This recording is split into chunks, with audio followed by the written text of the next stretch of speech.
नमस्कार.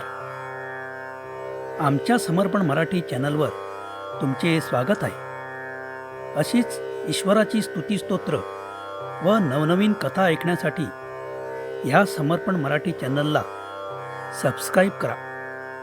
तसेच नवीन व्हिडिओसाठी बेल आयकॉन प्रेस करा. आम्ही या भागात मार्गशीर्ष महिन्यातील श्री लक्ष्मीचे महात्म्य कथा व नमनाष्टक ऐकणार आहोत. ही कथा दर गुरुवारी वाचायची व ऐकायची आहे. हे लक्ष्मीव्रत शीघ्र फलदायी व श्रद्धेने केल्यास जीवनात आनंद प्राप्त होईल, सुख समृद्धी व धनधान्याची वृद्धी होईल.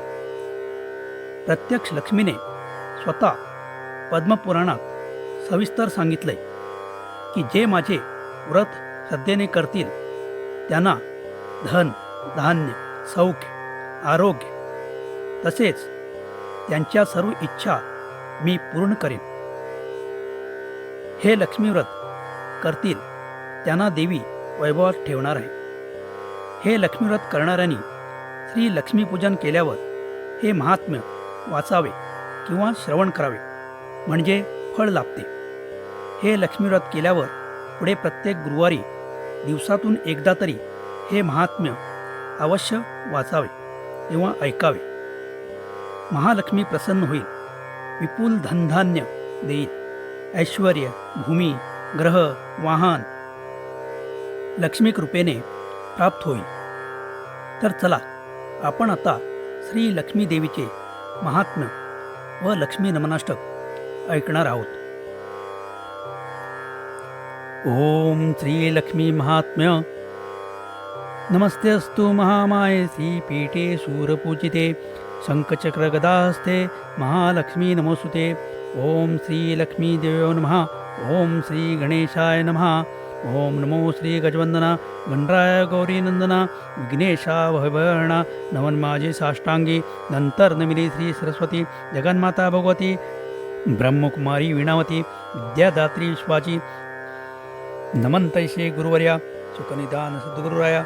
म्हणून त्या पवित्र पाया किती शुद्धी झाली तो तुष्मिणी संतण उद्गण आणि सज्जन करुणी तयास नमन विनवी मिलिंद माधव.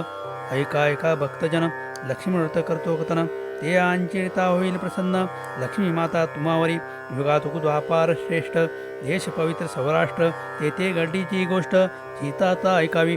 त्या सौराष्ट्र राज्यात भज सवा राज्य करीत ज्ञात शेत्या वेदवेदात महावीर पराक्रमी सुरतचंद्रिका त्याची राणी पतिव्रता सुलक्षणी लाखात एक देखणी प्रेमे दोघे नांदती. त्या सापत्ती झाली 8 7 पुत्र लागोपाठ एकच कन्या संतुष्ट शांबाला नामेती.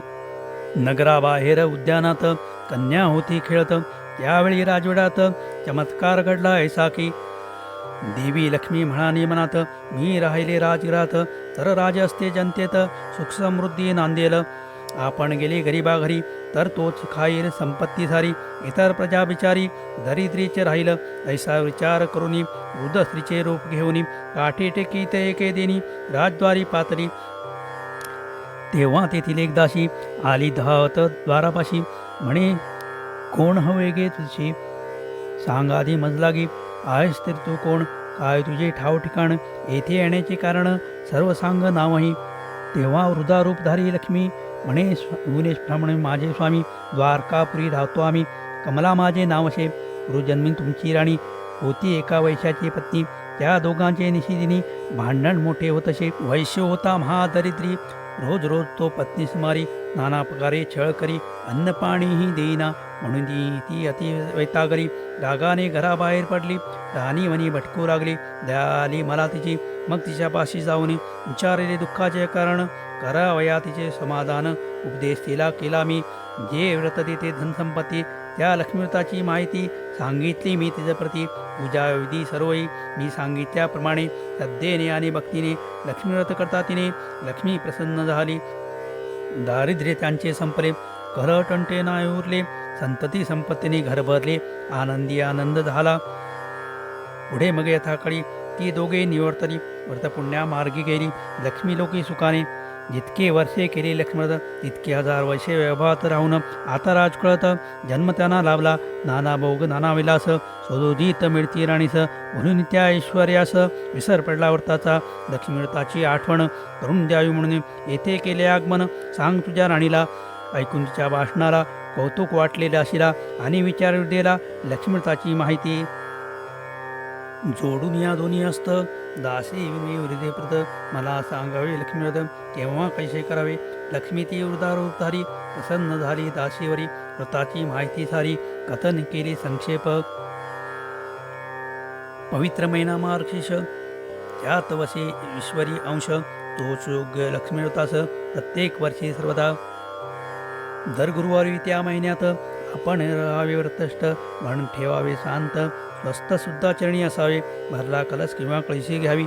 इत पैसा सुपारी द्रुवा घालावी. हळदी कुंकवाची बोटे ओढावी. कलशाच्या 8 बाजूना 5 झाडांचे डहाळे घ्यावे. ते कलशात नीट ठेवावे. तांदूळ थोडे पसरावे. स्वच्छ एका पाटावरी जमीन थोडी सारवावी. मग पाटाची बैठक मांडावी. सभोवती रांगोळी काढावे. कळश ठेवावे. त्यावरी श्री लक्ष्मी देव नमा म्हणून श्री लक्ष्मी देवीचे करावं पूजन. दूध फळे मिष्टान्ने ठेवीन नैवेद्य अर्पण करावा. मग आरती ओवाळावी. मनोभावे प्रार्थना करावी. श्री लक्ष्मी मातेला सांगावी इच्छा आपल्या मनातली. हे लक्ष्मी माते भगवती यथाशक्ती यथामती सेवा करतो आम्ही ती मान्य करून घेई तू. आम्ही बालकी आज्ञ म्हणून अपराधांची क्षमा करून झडकरी गी धावनी. प्रसन्न होई आम्हा ते कृपा करावी आम्हावरी. तुझे वास्तव असो घरीदारी दुःख दारिद्र्य निवारी. सुखी ठेवी सर्वांना विपुल लाभ धनसंपत्ती. कधी न आपत्ती आयुष्यान हो संतती. भाग्य उंचे उजळावे महामाय जगन्माते. शंखचक्र गदा असते कमलासने सूरपूजिते. लक्ष्मी देवे नमोस्तुते. ऐशी करून प्रार्थना घालावी साष्टांग वंदना. ऋणवतील मनकामना व्रतैसे केल्याने उपवास करावा दिवसभर. घ्यावा दूध फळांचा हार मनी घ्यावे ते वारंवार. गोड नामे श्री लक्ष्मीचे सायंकाळी करावे गोपजन. महान नैवेद्य करावा अर्पण. मग जेव्हा आपण कुटुंबासहित आनंदे दुसऱ्या दिवशी कळशाटीने पाणी ओता विहिरीत किंवा नदीत नेऊन 5 डहाळे 5 ठिकाणी एक एक ठेवावा. नंतर घरी परत येऊन पूजा केली त्या ठिकाणी हळद आणि कुंकुवानी नमस्कार भावे करावा. ते कुंदाशी झाली संतुष्ट. परिणवता तो रुष्ट क्षमा मजला करावी. आता जाते राणीपाशी तुझा निरोप देते तिजशी. इथे तू थांब जराशी. राणी येईल झडकरी. परंतु त्या शूद्र राणीला वैभवाचा महागौरव झाला. प्रीतीचा निरोप समजला तेव्हा आली तोऱ्याने. म्हणे अगय थेडे कशाला आलीस आमच्याकडे. कोण ऐकणार तुझे रडे. हो चालते येथून. लक्ष्मी म्हणाली राणीस तू राजवैभवने माजलीस. उन्मत्तोद्दाम झालीस. विसरलीस ती पूर्वस्थिती. आजचा ती शुभ दिन लक्ष्मीचा अशी हा जाण. केलास माझा अपमान फळ त्याचे भोगशील. ते ऐकुनी शापवचन राणी झाली क्रोधायमान. माता रेस केली मारहाण अद्दा तद्दा बोलणी. भूतारोपी लक्ष्मी माता मनी म्हणाली इथे आता एक क्षण बरही न थांबता जावे सत्वरी स्वस्थाना. लक्ष्मी तेथून निघाली. समोरून शांबाला आली. जोगींची तेव्हा भेट झाली. सुदैवते त्या कन्येचे. लक्ष्मीकडून राजकन्येला राजवाड्यातील प्रकार कळला. वाईट वाटले शांबालेला. तिने क्षमा यांचली. पाहून ती साला सभाला लक्ष्मी साला कळवळा. लक्ष्मीव्रताचा सोहळा कथन केला तिज लागी. तो दिवस मार्गशीर्षातला गुरुवारच होता पहिला. म्हणून लक्ष्मीनारायण पूजला राजकन्येने यथाविधी. शेवटच्या मग गुरुवारी लक्ष्मी कृपा झाली तिच्यावरी. मनातील इच्छा सारी परिपूर्ण झाली. राजा एके सिद्धेश्वर त्याचा सुपुत्र मालाधर. राजकन्यास मिळाला तो वर. विवाह त्यांचा झाला. राजकन्या सुखी झाली. आनंदात नांदू लागली. लक्ष्मी कृपेची सावरी सतत त्यांना लाभली. इकडे बत्सव राजा आणि सुरतचंद्रिका त्याची राणी. लक्ष्मी कौपली म्हणून दरिद्री झाली दोघेही. हा म्हणता राज्य गेले. धन वैभव नष्ट झाले. 18 विश्वे दारिद्र्य आले. अन्नान्न दशा झाली. होता कृपा लक्ष्मीची मात्रा चाले ना कोणाची. फळे आपल्या कर्माची भोगावीच लागते. म्हणून ती राजा राणी दुःख भोगती क्षणोक्षणी. हाल हाल होती निषेधी. काय करावे सूचना. राणीने विचार केला. ती म्हणाली पतीला जावई आपला हाय भला. सहाय त्याचे मागावे. जावे त्याच्या राज्यमंदिरी. कथन करावे दुर्देशासारी. दया उपजेल त्याचे अंतरी. द्रव्य काही देईल. त्याप्रमाणे राजा निघाला. जावयाच्या राजधानीत आला. विश्रांतीसाठी बसला. नदीकाठी एकटा. राजगृहातील काही दासी तेथे आल्या होत्या पाण्याशी. पाहिले त्या बद्रसव्याशी आणि केली चौकशी. कोठून याला आपण आहात तरी कोणाचे कोण. आपले शुभनाम संपूर्ण सांगा आता आम्हाशी. वदनी वेलचे राजलक्षण. परिशास्ते हिंदीन. सत्य असेल ते कथन करा आता सत्वरी. राजाने मग त्या दासींते सांगितले सर्व नाते गोते. नवल वाटले कुंते धावत गेल्या त्वरेने. राजवाड्यात शांबालेला पित्याचा वृत्तांत कळविला. तो सर्व ऐकताच तिला आश्चर्य मोठे वाटले. मग तिने काय केले? मेनका दासीस बोलाविले, वस्त्राभूषणासह पाठविले. पित्यास आपला आणावया. भद्रसवायता राजद्वारी सत्कार घ्यायला भारी. दास करी होते तत्पर शिवेला. पंचपक्वानाचे भोजन आणि वाहया मनोरंजन, गीतवाद्य नर्तन सर्व सिद्ध ठेवले. काही दिवस राहून मुलीचा पाहुणचार घेऊन राजा चालला परतून आपल्या मगनगराशी. जाताना त्याच्या कन्येने अंडा भरला द्रव्याने आणि दिला प्रेमाने आपल्या पूज्य पित्याला. राजा म्हणे संतोषला, सुदामा येऊन पोचला. म्हणे आपल्या पत्नीला द्रव्य पहाये आणले. अंडा पाहता उघडून चमत्कार आला घडून. द्रव्य सर्व नष्ट होऊन कोळसे त्याचे झाले. सूरजचंद्रिकेने गर्विष्ठ होऊन लक्ष्मीचा केला अपमान, म्हणून तिचे कल्याण झाले होते सर्व. शांबाला लक्ष्मी भक्त झाली नव्हती उन्मत्त. तिच्या सज्ञवित विपुल होते भरलेले. सूरजचंद्रिका झाली भिकारी.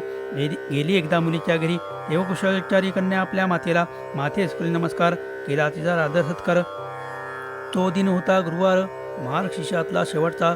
लक्ष्मीत शांबाने लक्ष्मीत केले भक्तीने आणि मोठ्या आग्रहाने मातेकडून करविले. तिथे दिवस राहून सूरजचंद्रिका निघाली. तिथून लक्ष्मीव्रत केले म्हणून पुन्हा लाभली श्रीमंती. पुढे काही काळ गेला, माहेरी आली शांबाला. परंतु तिथे मात्र तिजला अनुभव आला वेगळा. द्रव्यने नेता पित्याची कोळशेच दिले तयाशी. रिक्तस्ते हडले आपणाशी, म्हणून माता कोपली. म्हणून शांबाळीला काही माहेरी कोणी विचारले नाही. आपल्या कन्येच्या भेटीसही आली नाही माता ती. तरी त्या शांबालेला मातेचा नाही राग आला. सत्वरी ती स्वगृहाला परत पावली निघाली. निघताना केली एक गोष्ट, तिथले थोडे घेतले मीठ आणि मग धरिली नीट वाट आपल्या राज्याची. येऊन पोचली राजमंदिरी. पती मग पत्नीस विचारी, गेली होतीस तू माहेरी, काय ते कुणी आणले? तिने त्यावर उत्तर दिले, मी राज्याचे सार आणले. ते ऐकून नवल वाटले शांबलेच्या पतीला. तो म्हणाला, पत्नीला पाहू काय ते दाखव मला. ते ऐकून शांबाला म्हणे, थोडा धीर धरा. मग सांगून आचार्याला स्वयंपाक करणी करविला. राजा जेव्हा भोजना बैसला तेव्हा चकित झाला तो. शांबालेने काय केले, ताटात थोडे मीठ वाढले. तेव्हा पदार्थ पात्रात चले सारे रुचकर लागले. ती होती खरी चतुर. म्हणाली, हेच राज्याचे सार. मनी करता विचार पतीसही पटले ते. मग त्या उभयतानी लक्ष्मीचे स्मरण करून भोजन आनंदे संपवणी नांदू लागली सुखाने. सारांश, हे लक्ष्मीव्रत सिद्ध फलदायी. सुदयित करता श्रद्धेने जीवनात आनंद खरा लाभेल. प्राप्त होईल सुख समृद्धी, धनधान्याची होईल वृद्धी. ऐशी व्रताची प्रसिद्धी आहे सर्वत्र या जगी. स्त्री पुरुष भाविक भक्त करतील माझे लक्ष्मीव्रत. त्यांना ठेवीन विवाहात सत्य सत्यवाणी ही. ऐसे प्रत्यक्ष लक्ष्मीने सांगितले स्वमुखाने. पद्मपुराणी विस्ताराने वर्णिले ऐसे सर्व. धनधान दाबाव्याशी, सर्व सौख्य मिळावयाशी, इच्छित पूर्ण व्हावयाशी लक्ष्मीव्रत करावे. पूर्ण भावे लक्ष्मीपूजन. हे महात्म करावे पठन किंवा करावे श्रवण, म्हणजे फळ लाभते. ऐसे लक्ष्मीव्रत केल्यावरी पुढे प्रत्येक गुरुवारी दिवसातून एकदा तरी महात्मा अवश्य वाचावे. महालक्ष्मी होईल प्रसन्न. देईल विपुल धनधान्य, ऐश्वर्य भूमी ग्रहवाहन लाभेल लक्ष्मी कृपेने. वैभव प्राप्त झाल्यावरी करून कधी शिर जोरी. दमतेने ठरल्यावरी लक्ष्मीव्रत करावे. स्वतः हे व्रत करावे. आप्त सखयांशी सांगावे, त्यांचेकडून ते करवावे. धनलाभ सर्व होईल. ऐसे लक्ष्मीव्रताचे महिमान मिलिंद माधवे केले कथन. म्हणावे करुणे नमन. ओम ह्रीं श्री लक्ष्मी भ्यो नमः. हा मंत्र लक्ष्मी प्राप्तीचा, साक्षात संकल्प सिद्धीचा. यास्तव जप करावा त्याचा नित्यनेमी सर्वदा. सखे 1894 कार्तिक शुक्ल पक्ष. जाण वैकुंठ चतुर्दशी सुदिन. ग्रंथ संपूर्ण झाला हा शुभम भवतु. ओम ह्रीं श्री लक्ष्मी भ्यो नमः. ओम शांती शांती शांती. ही महालक्ष्मी देवतार्पणमस्तु. श्री लक्ष्मी नमनाष्टक. नमस्कार महामाये जगन्माते परात्परे. शंखचक्र गदा हस्ते लक्ष्मी माते नमोस्तुते. आदि नाही अंत नाही आद्यशक्ती खरोखरी. विश्वाधारे विष्णुकांते लक्ष्मी माते नमोस्तुते. सर्वव्यापी सर्वसाक्षी शुद्ध सत्व स्वरूपिणी. सर्वज्ञे सिन्धुसम्भुते लक्ष्मी माते नमोऽस्तुते कमले कमलनेत्रे कोमले कमलासने मङ्गले मुदिते मुग्धे लक्ष्मी माते नमोऽस्तुते शुभ्रवस्त्रधारिणी हे गरुडध्वजवामिनी दिव्यलङ्कारभूषिते लक्ष्मी माते नमोऽस्तुते सर्वदुःखहरे देवी भुजङ्गशयनाङ्गने भगवती भाग्यदात्री लक्ष्मी माते नमोऽस्तुते सिद्धि बुद्धि भुक्ति मुक्ति संतति सुख संपदा आयुरारोग्य देशी लक्ष्मी माते नमोस्तुते नमो नमः महालक्ष्मी धन वैभवदायके दैन्य दूर करी माझे प्रार्थी मिलिंद माधव वांछता ऐकता भावे नित्य आनमनाष्टका इच्छिलेले मे सारे सत्य श्रद्धाळू भाविका।